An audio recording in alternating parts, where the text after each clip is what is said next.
আলী রাদিয়াল্লাহু তাআলা আনহু বললেন, 6টা জিনিসের সমন্বয় হলো তওবা। কয়টা? 6টা জিনিসের সমন্বয় হলো তওবা। 1 নাম্বার, অতীতে যত গুনাহ করেছ সমস্ত গুনাহের উপরে লজ্জিত হওয়া। 2 নাম্বার, জীবনে যত ফরজ ছুটে গিয়েছে, জীবনে যত ওয়াজিব ছুটে গিয়েছে, সমস্ত ফরজ এবং ওয়াজিবগুলোর কাজা আদায় করা। 3 নাম্বার, তুমি যদি কোনো বান্দার হক নষ্ট করে থাকো, কোনো বান্দার সম্পত্তি যদি তুমি নষ্ট করে থাকো, তুমি ভাই হয়ে যদি বোনের ওয়ারিশ নষ্ট করে থাকো, তুমি ভাই হয়ে যদি ভাইয়ের হক আদায় করে না থাকো, তুমি পিতা হয়ে যদি সন্তানের হক আদায় করে না থাকো, তাহলে 3 নাম্বার, যাদের হক তুমি নষ্ট করেছ তাদের হকগুলো ফিরিয়ে দেওয়া। 4 নাম্বার, তোমার জবান এবং হাত দ্বারা তুমি যাদেরকে কষ্ট দিয়েছ, এই জবান এবং হাত দ্বারা যারা কষ্ট পেয়েছে এদের কাছ থেকে ক্ষমা চেয়ে নেওয়া। 4 নাম্বার। 5 নাম্বার, ভবিষ্যতে গুনাহ করবে না, এই দৃঢ় প্রতিজ্ঞা করা। 6 নাম্বার, যেমনই তুমি নিজেকে গুনাহের ভিতরে চালু রেখেছিলে, যেই পরিমাণ গুনাহ তুমি তোমার জীবনে করেছ, প্রতিজ্ঞা করবা এর চাইতেও ডাবল নেক তুমি সামনে করবা। তাহলে এই 6টা জিনিস যদি আমরা করতে পারি, এটা হবে এমন এক তওবা। আল্লাহ তাআলা বলেন, ইয়া আইয়ুহাল্লাযীনা আমানু তুবু ইলাল্লাহি তাওবাতান নাসুহা। হে ঈমানদারেরা, তোমরা যদি খাঁটি এবং প্রকৃত তওবা করতে পারো। আলী রাদিয়াল্লাহু তাআলা আনহু যেই 6টা বিষয়ের কথা বলেছেন, এই 6টা বিষয়ের উপর যদি তোমরা মনোযোগ দিয়া তওবা করতে পারো, প্রকৃত তওবা যদি তুমি করতে পারো, আল্লাহ তাআলা বলেন, আসা রাব্বুকুম আইয়ুকাফিরা আনকুম সাইয়্যাতিকুম। তোমাদের 1 নম্বরের পুরস্কার হলো আল্লাহ রাব্বুল আলামিন তোমাদের জীবনের সকল গুনাহগুলো মাফ করে দিবেন। রব্বুল আলামিন কুরআনুল কারীমের ভিতরে জানায় দিয়েছেন, ওগো বান্দা, এমন একটা দিন তোমার সামনে আসবে যেই দিন তোমার ভাই কিন্তু তোমার সাহায্য করবে না, তোমার বোন কিন্তু তোমার সাহায্য করবে না, তোমার মা বাবা কিন্তু তোমাকে সাহায্য করবে না। এটা আমার কথা নয়, কুরআনুল কারীমে সূরাতুল আবাসার 34 নম্বর আয়াত থেকে আল্লাহ রাব্বুল আলামিন বলেন, ইয়াউমা ইয়াফিরুল মারউ মিন আখিহি। হাসরের মাঠের ভয়াবহতা কেমন হবে? ভাই তার ভাই থেকে পলায়ন করবে, ওয়া উম্মিহি ওয়া আবিহি, তার মা থেকে সন্তান পলায়ন করবে, বাবা থেকে সন্তান পলায়ন করবে, ওয়া সাহিবাতিহি ওয়া বানিহি, স্বামী তার স্ত্রী থেকে পলায়ন করবে, পিতা তার সন্তান থেকে পলায়ন করবে। লিকুল্লি ইমরিইম মিনহুম ইয়াউমাইযিন শাআনুন ইউগনি। ওই দিন তাদের চেহারার ভিতরে এত দুশ্চিন্তা দেখা দিবে যে প্রত্যেককে নিয়ে ব্যস্ত থাকবে। পলায়ন করার কারণ কি? সন্তান পিতা থেকে পলায়ন করবে এই উদ্দেশ্যে। না জানি আজকে কঠিন এই হাসরের ময়দানে আমার বাবা আমার কাছে যদি একটা নেক আমল চাই, মা সন্তান থেকে পলায়ন করবে কোন কারণে? যে সন্তান যদি আজকে আমার কাছে একটা নেক আমল চাই, স্ত্রী তার স্বামী থেকে পলায়ন করবে এই কারণে। না জানি আজকে হাসরের মাঠে আমার স্বামী আমার কাছ থেকে একটা নেক আমল চাই, এই জন্যে প্রত্যেকের কাছ থেকে পলায়ন করবে। ওই দিন মুহতারাম হাজিরিন, ওই দিন নেক আমল ছাড়া কোনো ক্রমেই পার পাওয়া যাবে না।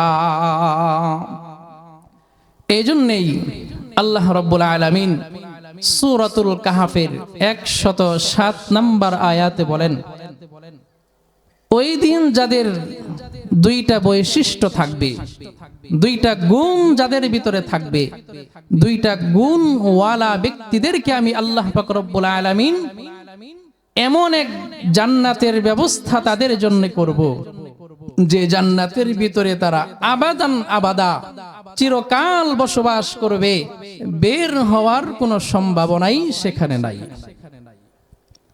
আল্লাহ তাআলা বলেন, ইন্নাল্লাযীনা আমানু ওয়া আমিলুস সালিহাত, এক নাম্বার ঈমানওয়ালা যারা, দুই নাম্বার ঈমান আনয়ন করার পাশাপাশি যারা নেক আমল করেছে, নেক আমল নিয়ে যারা হাসরের ময়দানে উঠবে, ঈমানের সাথে নেক আমল যাদের থাকবে, আল্লাহ রাব্বুল আলামিন বলেন, কানাত লাহুম জান্নাতুল ফিরদাউসি নুজুলা, আমি এদের আপ্যায়নের জন্য আমি আল্লাহ রাব্বুল আলামিন জান্নাতুল ফিরদাউসের বরাদ্দ করে রেখেছি। সুবহানাল্লাহ বলেন, আর জোরে বলেন না সুবহানাল্লাহ। তাহলে কয়টা গুণ? দুইটা। এক নাম্বার কি? ঈমান। আমরা তো ঈমান আনয়ন করার কারণেই মুসলমান হয়েছি। দুই নাম্বার, এখন যদি নেক আমল করতে পারি, আল্লাহ রাব্বুল আলামিন বলেন তোমাদের জন্যই হাসরের মাঠে আমি বিচার দিবসকে সহজ করে দিব, পাশাপাশি জান্নাতুল ফিরদাউস নামক একটা জান্নাত আমি তোমাদের জন্য রেখেছি। শর্ত কি? ঈমান, নেক আমল। মুহতারাম হাজরিন, ওই দিন যাদের নেক আমল বেশি হবে, আমল যাদের বেশি হবে, আল্লাহ রাব্বুল আলামিন বলেন এদেরকে আমি ডান হাতে আমল নামা দিব। আর যাদেরকে ডান হাতে আমল নামা দেওয়া হবে, এদের জন্য সুসংবাদ, এরা জান্নাতে প্রবেশ করবে। আল্লাহ তাআলা সূরাতুল হাক্কার 119 নম্বর আয়াতে বলেন, ফাআম্মা মান উতিয়া কিতাবাহু বিয়ামিনিহি, হাসরের মাঠে এমন কিছু বান্দা থাকবে আমি যাদেরকে ডান হাতের ভিতরে আমল নামা দিব।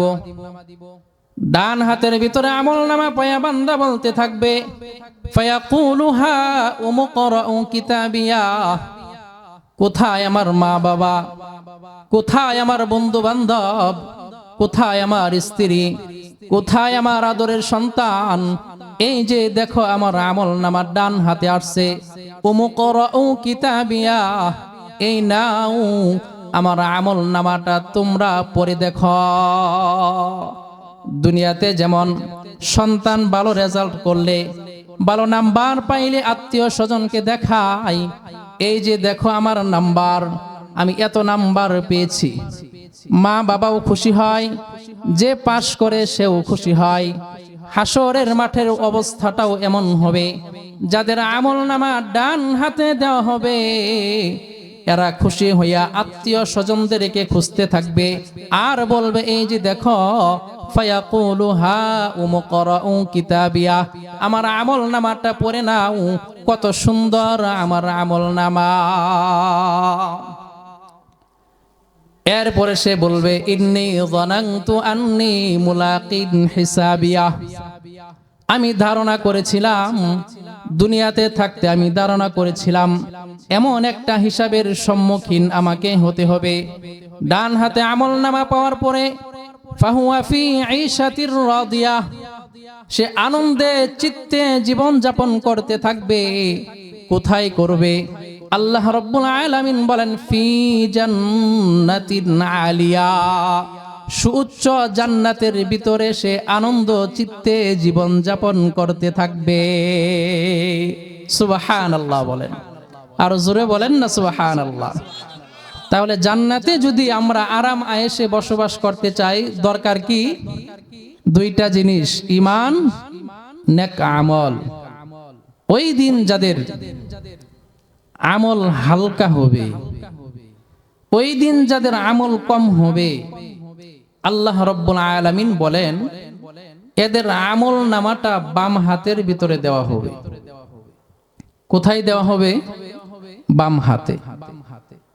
এটার তাফসিরে মুফাসসিরিনে কেরাম বলেন, বাম হাতে আপনি হাত পাতলেন এভাবেই দেওয়া হবে না, ডান হাতে যেভাবে স্বাভাবিক নিয়মে আপনাকে দেওয়া হবে, বাম হাতে ততটা স্বাভাবিক নিয়মে আপনাকে দেওয়া হবে না, বরং বাম হাতটা আপনার পিছন দিকে নিয়ে আপনার পিছন দিক থেকে ছিদ্র করে সামনের দিক থেকে বাম হাতটা বের করে এরপর দেওয়া হবে। সূরাতুল হাক্কা 25 নম্বর আয়াতে আল্লাহ রাব্বুল আলামিন বলেন, ওয়া আম্মা মান উতিয়া কিতাবাহু বিশিমালি, ওই দিন যাদেরকে আমলনামা বাম হাতের ভিতরে দেওয়া হবে, বান্দা আফসোস করতে থাকবে আর বলতে থাকবে, ফায়াকুলু ইয়া লাইতানি লাম উতা কিতাবিয়া, হায় আফসোস যদি আজকে আমার আমলনামা নাই দেওয়া হতো, ওয়ালাম আদরি মা হিসাবিয়া, আমি যদি আজকে আমার আমলনামার ব্যাপারে না জানতাম কতই না সুন্দর হতো। ওয়ালাম আদরি মা হিসাবিয়া, বান্দা বলবে ইয়া লাইতাহা কানাতিল কাদিয়া, ওগো আল্লাহ মৃত্যুর মাধ্যমেই যদি আমার সব শেষ হয়ে যাইতো, মৃত্যু যদি আমার সর্বশেষ ফয়সালা হয়ে যাইতো কতই না ভালো হতো। ওই দিন আফসোস করতে থাকবে আর বলতে থাকবে, মা আগনা আন্নি মালিয়া, দুনিয়ার অর্থ সম্পদ, দুনিয়ার সন্তান সন্ততি আজকে আমার কোনো কাজে আসলো না। হালাকা আন্নি সুলতানিয়া, দুনিয়ার বাদশাহী, দুনিয়ার ক্ষমতা, দুনিয়ার রাজত্ব আমার কোনো কাজে আসলো না। আল্লাহ রাব্বুল আলামিন বলবেন, খুজুহু ফাগুল্লুহু, ফেরেশতাদেরকে ডাক দিয়ে বলবেন, ও আমার ফেরেশতারা, খুজুহু, তাকে তোমরা পাকড়াও করো, ফাগুল্লুহু, তার গলার ভিতরে বেরি পরিয়ে দাও, অতঃপর সুম্মাল জাহিমা সল্লু, একে জাহান্নামের ভিতরে নিক্ষেপ করে দাও। জাহান্নামের ভিতরে নিক্ষেপ করেই ফেরেশতারা ক্ষান্ত হবে না। আল্লাহ রাব্বুল আলামিন ডাক দিয়া বলবেন, জাহান্নামের আযাবে যেন এরা নড়াচড়া করতে না পারে, দৌড়াদৌড়ি করতে না পারে। দুনিয়াতে দেখবেন ঘরের ভিতরে যদি আগুন জ্বালিয়ে দেওয়া হয়, কোনো মানুষ কিন্তু স্থির থাকতে পারে না, এক জায়গায় দাঁড়িয়ে থাকতে পারে না। কোনো মানুষের দেহের ভিতরে যদি আগুন ধরিয়ে দেওয়া হয়, কোনো মানুষ কিন্তু জায়গায় দাঁড়িয়ে থাকতে পারে না। জাহান্নামের ভিতরেও যখন বান্দাকে আগুনের ভিতরে নিক্ষেপ করা হবে, বান্দা কিন্তু স্থির থাকতে পারবে না। এই জন্য আল্লাহ রাব্বুল আলামিন ফেরেশতাদেরকে বলবেন, সুম্মা ফি সিলসিলাতিন দারউহা সাবউনা দিরাআন ফাসলুকু, ও আমার ফেরেশতারা, আমার এই বান্দা যেন নড়াচড়া করতে না পারে, 70 গজ লম্বা শিকল দিয়া আমার এই বান্দাটাকে বেঁধে ফেলা। তাহলে ওই দিনটা খুব সহজ না কঠিন একটা দিন? কঠিন একটা দিন। ওই কঠিন দিন থেকে যদি, ওই দিনের ভয়াবহতা থেকে যদি বাঁচতে হয়, সূরাত কয়টা? 2টা। 1 নাম্বার ঈমান, 2 নাম্বার নেক আমল। এখন আমাদের মধ্য হতে আমরা যদি ওই দিনের ভয়াবহতা থেকে বাঁচতে চাই, অনেকের প্রশ্ন জাগতে পারে, হুজুর আমি তো আমার কথা না বলি, আমি তো আমার জীবনের 40, 50, 60, 70 বছর জীবন গুনাহের ভিতরে কাটাইয়া দিলাম, আমার 2টা চক্ষু বন্ধ করলে নেক আমল তো আমার চোখে ভাসে না, আমার তো সমস্ত পাহাড় সমপরিমাণ গুনাহ আমার চোখের সামনে ভাসে। এখন আমার ওই দিনের কঠিন অবস্থা থেকে বাঁচার কোনো উপায় আসেনি? এই প্রশ্ন যাদের, আপনাদেরকে হযরত আব্দুল্লাহ ইবনে আব্বাস রাদিয়াল্লাহু তাআলা আনহু এর একটি ঘটনা শোনাই। আব্দুল্লাহ ইবনে আব্বাস রাদিয়াল্লাহু তাআলা আনহু বলেন, আল্লাহর রাসূল সাল্লাল্লাহু আলাইহি ওয়াসাল্লামের দরবারে, সকলেই বলি সাল্লাল্লাহু আলাইহি ওয়াসাল্লাম, আল্লাহর রাসূল সাল্লাল্লাহু আলাইহি ওয়াসাল্লামের দরবারে একটা মুশরিক দল আসলো। আসার পরে বলতেছে, ইয়া রাসূলুল্লাহ, ইয়া হাবিবাল্লাহ, আমরা জীবনে অনেক অন্যায় করেছি, অনেক শিরিক করেছি, অনেক মানুষকে কতল করেছি, অনেক জিনা ব্যভিচার আমরা করেছি। আপনি যেই ধর্মের প্রচার করেন, যেই ধর্মের দাওয়াত আপনি মানুষকে দেন, এটা তো খুব উত্তম ধর্ম। তবে চিন্তার বিষয় হলো, আমরা যে এত জঘন্যতম অপরাধ করেছি, নিজের সন্তানদেরকে পর্যন্ত জীবন্ত মাটির নিচে পুঁতে ফেলেছি। ওগো আল্লাহর রাসূল, আমরা যদি আপনার ধর্ম গ্রহণ করি, তাহলে আমার আল্লাহ কি আমাদের তওবা কবুল করবেনি? আল্লাহ রাব্বুল আলামিন এই কথা শোনার সঙ্গে সঙ্গে সূরাতুজ জুমারের 53 নম্বর আয়াত নাযিল করে জানায় দিলেন, قل يا عبادي الذين أسرفوا على أنفسهم لا تقنطوا من رحمة الله। আল্লাহ তাআলা বলতেছেন, কুল ইয়া ইবাদি, হে আমার বান্দারা। আল্লাহ তাআলা কিন্তু বলে নাই ও আমার মুমিন বান্দারা, ও আমার ইমানদার বান্দারা। আমার বান্দা বইলা আল্লাহ রাব্বুল আলামিনের যত সৃষ্টি আছে, ইনসান, কাফের হোক, হিন্দু হোক, বৌদ্ধ হোক, খ্রিস্টান হোক, সকলকে উদ্দেশ্য করে আল্লাহ রাব্বুল আলামিন বলেন, ইয়া ইবাদি, ও আমার বান্দারা, আল্লাযীনা আসরাফু আলা আনফুসিহিম, তোমরা যারা তোমাদের নফসের উপরে জুলুম করেছ, গুনাহ করতে করতে জীবনটা বরবাদ করে ফেলেছ, লা তাকনাতু মির রাহমাতিল্লাহ, তোমরা কিন্তু আমার রহমত থেকে নিরাশ হইও না। সন্তান পিতামাতার অবাধ্যতা করতে করতে এক পর্যায়ে এমন হয়ে যায়, পিতামাতা কিন্তু সন্তানের উপরে রাগান্বিত হয়ে যায়। আল্লাহ রাব্বুল আলামিন বলে, তুমি 60 বছর গুনাহ করেছ, 70 বছর তুমি গুনাহ কইরা কাটাইছ, 80 বছর তুমি গুনাহ কইরা কাটাইছ, তুমি আমি আল্লাহর কাছ থেকে কিন্তু নৈরাশ হইও না। কারণ কি, ইন্নাল্লাহা ইয়াগফিরুয যুনুবা জামিআ, নিশ্চয় আমি এমন এক আল্লাহ যে আমি তোমার জীবনের সব গুনাহগুলো একটা তওবার মাধ্যমে ক্ষমা করে দিব। আরো জোরে বলেন সুবহানাল্লাহ। তাহলে আমরা যারা গুনাহ করতে করতে 30 বছর, 40 বছর, 50 বছর কাটাইলাম, আমাদের জন্য একটা অপশন আছে কি নাই? সেটা হলো কি? তওবা। আরো জোরে বলেন, সেটা কি? তওবা। আল্লাহ রাসূল সাল্লাল্লাহু আলাইহি ওয়াসাল্লাম বলেন, তওবা এটা এমন একটা জিনিস, আমরা যখন অপরাধ করি, আপনি যার কাছ থেকে অপরাধ করলেন, আপনি যাকে আঘাত করলেন, আপনি যাকে কষ্ট দিলেন, সে আপনাকে মাফ করে দিলেও আপনার কষ্টের কথা কিন্তু সে ভুলবে না। আপনি একটা অপরাধ করেছেন, যার সাথে অপরাধ করেছেন সে আপনাকে মাফ করে দিলেও আপনার অপরাধের কথা কিন্তু সে ভুলবে না।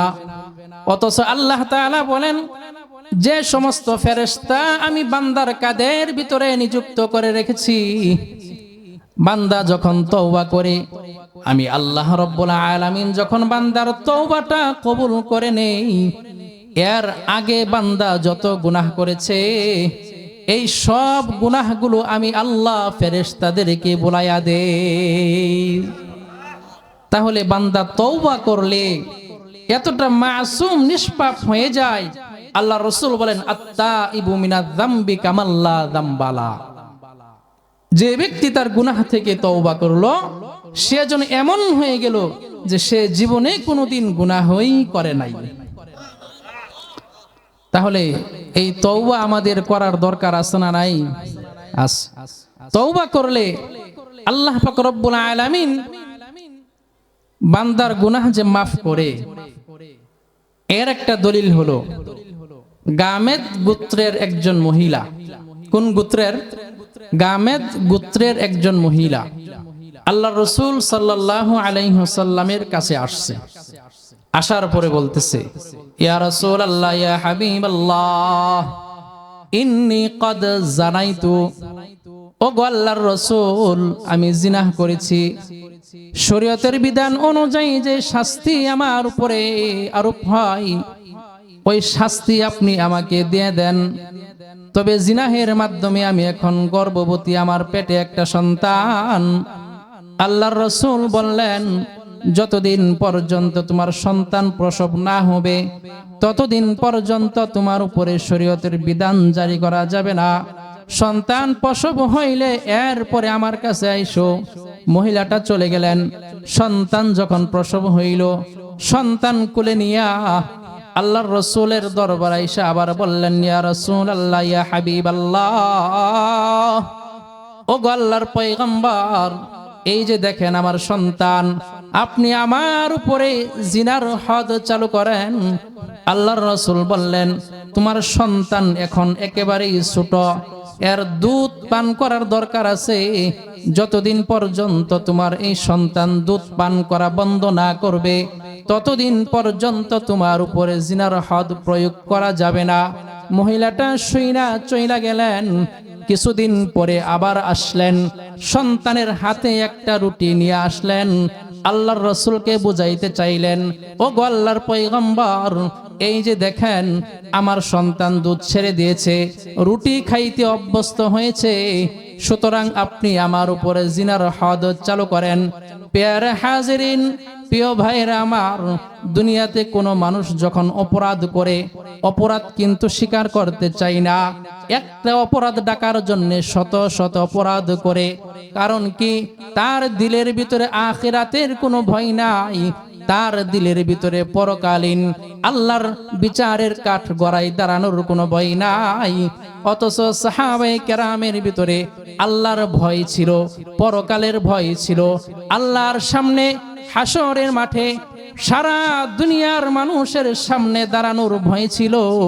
এই জন্য তারা এমন জঘন্যতম অপরাধ করার পরেও, যে গুনাহের কথা আল্লাহ ছাড়া কেউ জানে না, এরপরেও আখিরাতে আল্লাহর আযাব থেকে বাঁচার জন্য নিজের অপরাধ স্বীকার কইরা আল্লাহর রাসূলের কাছে আইসা বলতেছে, ও গো আল্লাহর পয়গম্বর, এই দেখেন আমার বাচ্চা দুধ পান করা ছেড়ে দিয়েছে, রুটি খাইতে অভ্যস্ত হয়েছে, অতএব আপনি আমার উপরে হদ চালু করেন, জিনার শাস্তি আরোপ করেন। এরপরে আল্লাহর রাসূল সাল্লাল্লাহু আলাইহি ওয়াসাল্লাম সাহাবায়ে কেরামদেরকে নির্দেশ দিলেন, যাও যাও, এই মহিলার উপরে জিনার শাস্তি স্বরূপ তাকে রজব মেরে, পাথর মেরে তাকে কতল হত্যা করে দাও। তাহলে প্রিয় ভাইরা আমার, দেখেন আমরা দিনের পর দিন গুনাহ করতেছি, রাতের পর রাত আমরা গুনাহের ভিতরে সময় পার করতেছি, অথচ আল্লাহ তাআলার কাছে আমরা অনুতপ্ত হই না, তওবাও করি না। আর সাহাবায়ে কেরাম একটা গুনাহ করলে, আল্লাহ রাসূলের জমানায় একটা গুনাহ করলে, এরা এই শাস্তি দুনিয়া থেকেই এরা নিয়ে যাইতো, দুনিয়া থেকেই এরা পাক পবিত্র হয়ে এরা মৃত্যুবরণ করত। কারণ তারা জানে দুনিয়া ক্ষণস্থায়ী, দুনিয়ার ইজ্জত আসল ইজ্জত নয়, দুনিয়ার সম্মান আসল সম্মান নয়। আখিরাতে আল্লাহ রাব্বুল আলামিন যাদেরকে জাহান্নাম থেকে মুক্তি দিয়ে জান্নাত দান করবেন, ওটাই হলো আসল সম্মান, তারাই হলো আসল সফল কাম। আল্লাহ রাব্বুল আলামিন বলেন, ফামান যুহজিহা আনিন নার ওয়া উদখিলাল জান্নাতা ফাকাদ ফাজ। হাসরের মাঠে যাদেরকে জাহান্নামের আযাব থেকে মুক্তি দিয়ে জান্নাতে প্রবেশ করানো হবে, এরাই হবে আসল সফল কাম, এরাই হবে আসল সম্মানিত ব্যক্তি। এই জন্য আমাদের তওবার দরকার আছে না নাই? আছে। প্রিয় হাজিরিন, তওবার আরেকটা উজ্জ্বল দৃষ্টান্ত হলো আমাদের সমাজে আমরা অনেকেই এমন আছি, নামাজ পড়ি, রোজা রাখি, কিন্তু যারা নামাজ পড়ে না এদেরকে আমরা তিরস্কার করতে দ্বিধাবোধ করি না। যারা গুনাহ করে আমরা এদেরকে নাফরমান, কাফের পর্যন্ত বলে থাকি। অথচ আমি নামাজি, আমার দ্বারা গুনাহ হচ্ছে, কিন্তু আরেকজন যে গুনাহ হচ্ছে, আরেকজন যে গুনাহ করছে, তাকে আমরা মুনাফিক, গুনাহগার বলে আখ্যায়িত করি। সাবধান, আল্লাহ রাব্বুল আলামিন কাকে কোন সময় ক্ষমা করবেন এমন হতে পারে। আমি নামাজি কিন্তু আমি আল্লাহ তাআলার কাঠগড়াই কোনো না কোনো এক অপরাধের কারণে ফেসে যাব। আরেকজন গুনাহ করতেছে, আল্লাহ রাব্বুল আলামিন তার কোনো একটা নেক আমলের কারণে আল্লাহ তাআলা তাকে মাফ করে দিতে পারে। এই জন্য কোনো গুনাহগার বান্দাদেরকে দেখে কটাক্ষ না করা। হযরত মূসা আলাইহিস সালাতু ওয়াস সালামের জামানায় আল্লাহ পাক রব্বুল আলামিন হযরত মূসা আলাইহিস সালাতু ওয়াস সালামের উপরে ওহী পাঠাইলেন যে হে মূসা, অমুক পাহাড়ের ভিতরে আমার এক বান্দা ইন্তেকাল করেছে, তুমি তার জানাজার নামাজের আয়োজন করো। তবে জানাজার নামাজটা মরুভূমির ভিতরে পড়লে চলবে না, বরং তুমি তোমার মহল্লায় ওই মৃত ব্যক্তিটাকে নিয়ে আসো, আর তুমি তোমার এলাকার ভিতরে ঘোষণা দিয়ে দাও, যারাই এই মৃত ব্যক্তির জানাজার নামাজে অংশগ্রহণ করবে আমি আল্লাহ রাব্বুল আলামিন তার পিছনের সকল গুনাহগুলো মাফ করে দিব। সুবহানাল্লাহ বলেন, আর জোরে বলেন সুবহানাল্লাহ। শর্ত কি? জানাজার নামাজে শরীক হতে হবে। তো মূসা আলাইহিস সালাতু ওয়াস সালাম এলান করে দিলেন, আজকে অমুক ব্যক্তির জানাজার নামাজ যারা পড়বে আল্লাহ রাব্বুল আলামিন তোমাদের পিছনের জীবনের সকল গুনাহগুলো মাফ করে দিবেন। বনি ইসরায়েলের সকল মানুষ জানাজার নামাজে হাজির হইলেন। এত বড় সুবর্ণ সুযোগকে হাতছাড়া করা যায় নাকি? জানাজার নামাজ পড়লেই জীবনের গুনাহ মাফ। সকলেই জানাজার নামাজ পড়লেন। জানাজার নামাজ যখন শেষ করলেন, বনি ইসরায়েলের সকল মানুষ মূসা পয়গম্বরের কাছে আরজি জানালেন, ও পয়গম্বর মূসা, যার মাধ্যমে আল্লাহ রাব্বুল আলামিন আমাদের জীবনের সকল গুনাহগুলো মাফ করে দিলেন, আমরা ওই ব্যক্তির চেহারাটা একবার দেখবার চাই। কে এমন ব্যক্তি যার জানাজার নামাজ পড়ার কারণে আমাদের গুনাহগুলো মাফ হয়ে গেল?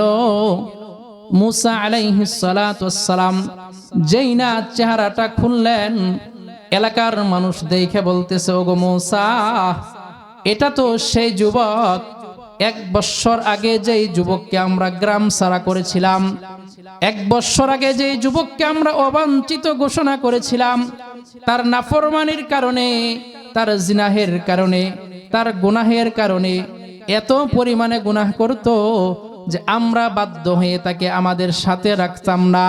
1 বছর আগে আমরা এই যুবকটাকে গ্রাম থেকে তাড়িয়ে দিয়েছিলাম। ও মূসা, আপনি একটু খবর লন, কি এমন আমল সে করেছে?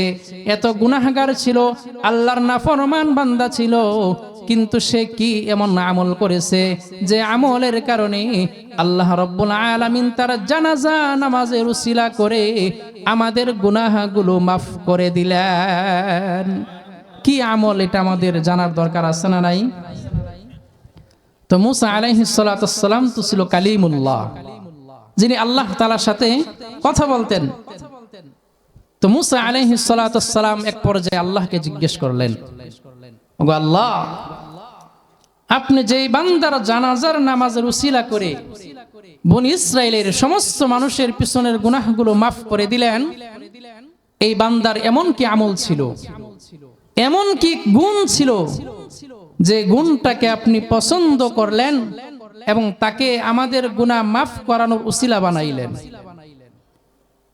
আল্লাহ রাব্বুল আলামিন পয়গম্বর মূসাকে বলতেছে, ও পয়গম্বর মূসা, তোমরা যখন আমার এই বান্দাটাকে অপরাধী বইলা তাড়াইয়া দিয়েছ, সে তোমাদের গ্রাম সাইরা কিছু বকরি নিয়ে আসে মরুভূমির ভিতরে চলে গিয়েছিল। সারাদিন সে বকরি চড়াইতো, সন্ধ্যাবেলায় বকরির দুধ দহন করত, এটা পান করে সারা রাত সে আমার ইবাদত করত। শুধু ইবাদত করত তাই নয়, এমনি দিনের পর দিন, মাসের পর মাস কাটাইতে কাটাইতে যখন 1 বছর হয়ে গেল, মরুভূমির ভিতরে কোনো মানুষ নাই, কোনো ঘর বাড়ি নাই, এভাবে তার রুটিন ছিল। সারাদিন সে বকরি চড়াইতো, বিকেল বেলা দুধ দহন করে শুধু দুধ পান করে সে দিন পার করত। আর সারা রাত আমি আল্লাহর ইবাদতে সে মগ্ন থাকতো। এক সময় সে অসুস্থ হয়ে পড়ে, তার শরীরে জ্বর চলে আসে। তার সেবা যত্ন করার মতো কোনো মানুষ নাই। আস্তে আস্তে সে এতটাই ক্লান্ত হয়ে পড়ে, এতটাই দুর্বল হয়ে পড়ে, দাঁড়ানোর মতো শক্তি আর তার নাই, খাওয়ার মতো কোনো কিছুর ব্যবস্থা নাই। এমন সময় বান্দা আমার কদমে সেজদা দিয়ে আমাকে ডাকে আর বলে, ওগো আল্লাহ, আমাকে মহল্লার লোকেরা অপরাধী বইলা তাড়াইয়া দিয়েছে, ওগো মালিক, ওগো আল্লাহ, আমি তো আপনার গোলাম, আপনি কিন্তু আমাকে তাড়াইয়া দিবেন না। ওগো আল্লাহ, মহল্লার মানুষ আমাকে তাড়াইয়া দিয়েছে, আমি মরুভূমির ভিতরে চলে আসছি, জনমানবহীন শূন্য এলাকা, ডানে তাকায় দেখে কেউ নাই, বামে তাকায়া দেখে কেউ নাই, সামনে তাকায়া দেখে কেউ নাই, পিছনে তাকায়াও দেখে কেউ নাই। ওই যুবকটা চোখের পানি ফেলায়াও জোরে কাঁদতেছে আর আল্লাহর কাছে বলতেছে, গো মালিক, আপনি আমাকে মাফ করে দেন, মহল্লার মানুষ আমাকে অপরাধী বইলা তাড়িয়ে দিয়েছে, আপনি যদি আমাকে তাড়িয়ে দেন, আপনি ছাড়া তো আমার আর কোনো আল্লাহ নাই, কিন্তু আমি ছাড়া তো আপনার আরো অনেক বান্দা রয়েছে। আল্লাহ তাআলা বলতেছে, হে পয়গম্বর মূসা, ওই বান্দা ওই দিন আমার কাছে এমন ভাবে তওবা করেছিল, ওই বান্দা যদি নিজের জন্য মাফ না চায়া সমস্ত বনি ইসরাইলের জন্যও ক্ষমা চাইতো, আমি আল্লাহ পাক রব্বুল আলামিন সমস্ত বনি ইসরাইলদেরকে আমি তার একটা তওবার কারণে মাফ করে দিতাম। আরো জোরে বলেন না সুবহানাল্লাহ। তাহলে তওবার মাধ্যমে যে গুনাহ মাফ হয়, এটা বিশ্বাস হয়েছে তো আমাদের? এটা কি আমার কথা না কোরআনের কথা? কোরআনের কথা। এই জন্য আল্লাহ পাক রব্বুল আলামিন সূরাতুজ জুমারের 53 নম্বর আয়াত নাজিল করে গুনাহগারদেরকে জানায় দিয়েছেন, আল্লাযীনা আসরাফু আলা আনফুসিহিম লা তাকনাতু মির রাহমাতিল্লাহ। সাবধান, গুনাহ করতে করতে তুমি তোমার হায়াতের মূল্যবান সময়টুকুন পার করে ফেলেছ। সাবধান, শয়তানের ধোঁকায় পড়ে কিন্তু তুমি বান্দা নৈরাশ হয়ো না।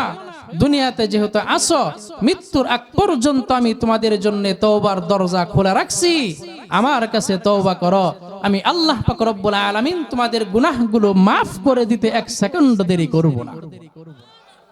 আমরা অনেক সময় মাকে ডাকি, বাবাকে ডাকি, সব সময় কিন্তু সন্তানের ডাকে বাবা মা সাড়া দেয় না।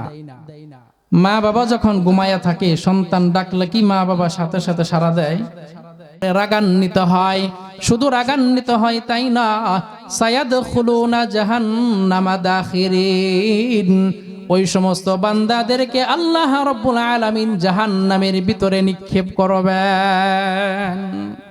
প্যারা হাজরিন, হযরত আবু হুরায়রা রাদিয়াল্লাহু তাআলা আনহু, যিনি আল্লাহ রাসূল সাল্লাল্লাহু আলাইহি ওয়াসাল্লামের অসংখ্য অগণিত হাদিস বর্ণনা করেছেন, তা আবু হুরায়রা রাদিয়াল্লাহু তাআলা আনহু বলেন যে আমার কাছে একজন মহিলা আসলো, আসার পরে বলতেছি, আবু হুরায়রা, আমি তো জিনাহ করেছি, জিনাহ করার পরে আমার যে সন্তান হয়েছিল, আমি আমার সন্তানটাকেও কতল করেছি, এখন আমার আল্লাহ কি আমাকে মাফ করবে?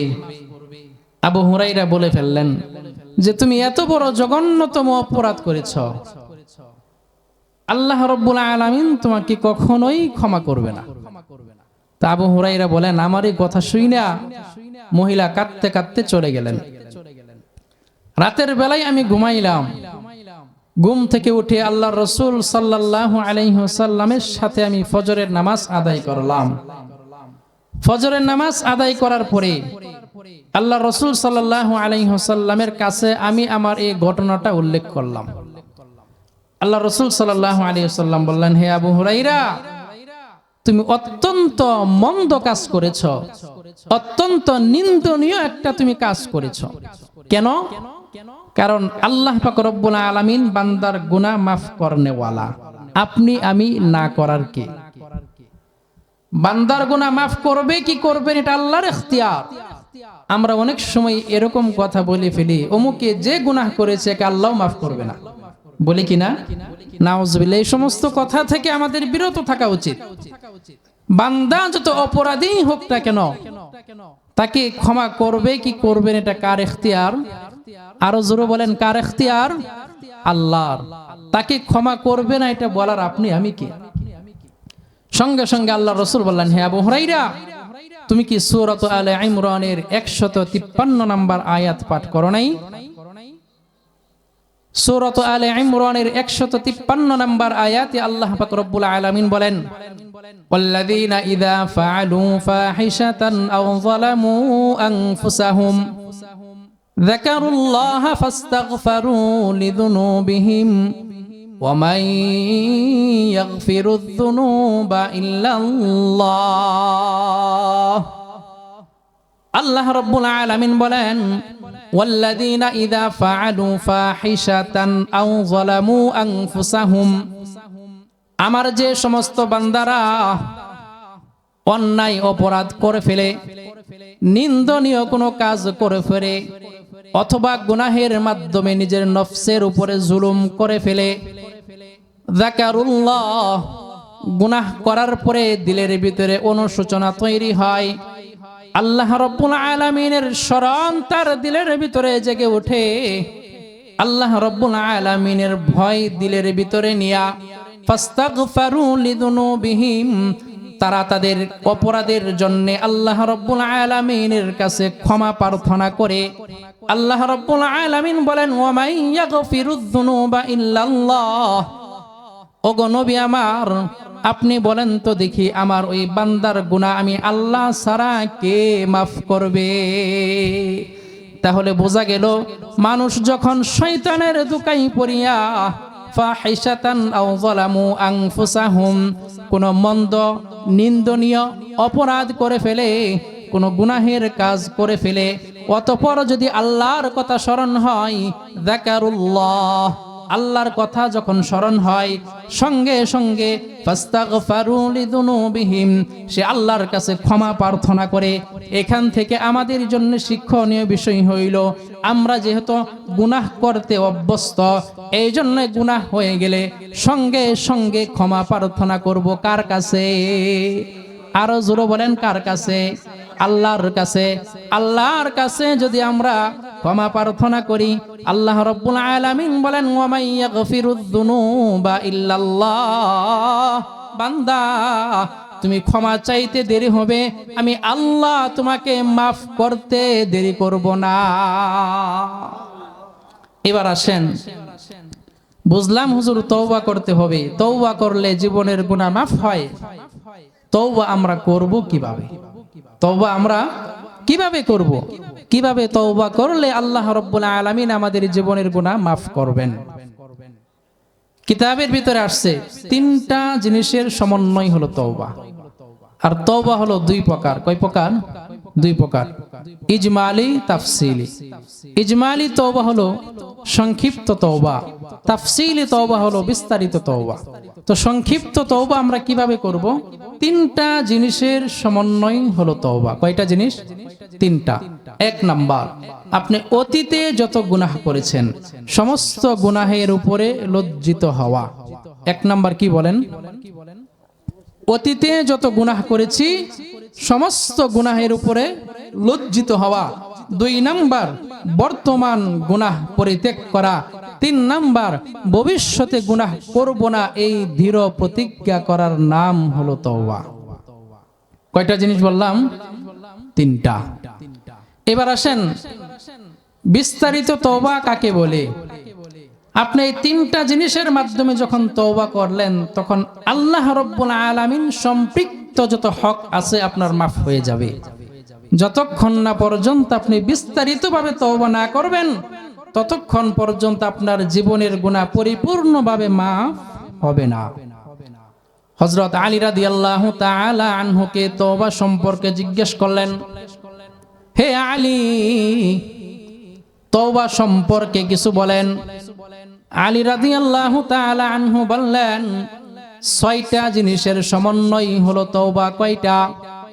6টা জিনিসের সমন্বয় হলো তওবা। এক নাম্বার, অতীতে যত গুনাহ করেছ সমস্ত গুনাহের উপরে লজ্জিত হওয়া। দুই নাম্বার, জীবনে যত ফরজ ছুটে গিয়েছে, জীবনে যত ওয়াজিব ছুটে গিয়েছে, সমস্ত ফরজ এবং ওয়াজিবগুলোর কাজা আদায় করা। তিন নাম্বার, তুমি যদি কোনো বান্দার হক নষ্ট করে থাকো, কোনো বান্দার সম্পত্তি যদি তুমি নষ্ট করে থাকো, তুমি ভাই হয়ে যদি বোনের ওয়ারিশ নষ্ট করে থাকো, তুমি ভাই হয়ে যদি ভাইয়ের হক আদায় করে না থাকো, তুমি পিতা হয়ে যদি সন্তানের হক আদায় করে না থাকো, তাহলে 3 নাম্বার, যাদের হক তুমি নষ্ট করেছ তাদের হকগুলো ফিরিয়ে দেওয়া। 4 নাম্বার, তোমার জবান এবং হাত দ্বারা তুমি যাদেরকে কষ্ট দিয়েছ, এই জবান এবং হাত দ্বারা যারা কষ্ট পেয়েছে এদের কাছ থেকে ক্ষমা চেয়ে নেওয়া। 4 নাম্বার।